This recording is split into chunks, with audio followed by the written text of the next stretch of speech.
Hey, what is going on guys, I'm Reddy from TechDot, and in this video I will show you how to get Force Touch or 3D Touch which Google implemented on their Pixel smartphones, though it is not the same way it works on the Apple iPhone devices, since in Apple iPhone devices it's an hardware change, but instead on the Pixel devices it's just a nicely tweaked software based feature.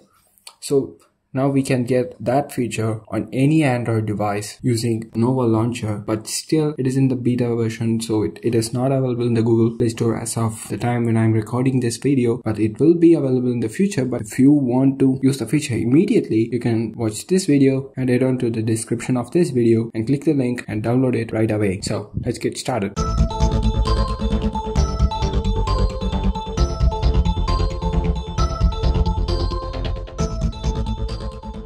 Basically, in the home screen, if you long press on a app icon, the Force Touch options pop up.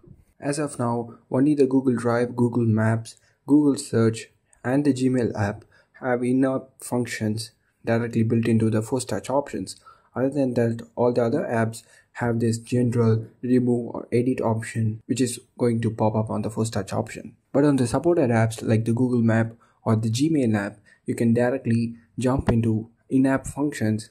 Like in Gmail, you can directly jump into composing an email from the Force Touch options. And in Google Maps, you can directly jump into navigating to your work or your home location directly from the Force Touch options, which I find really useful, but I kind of feel that the feasibility has to be much more than just 4 apps.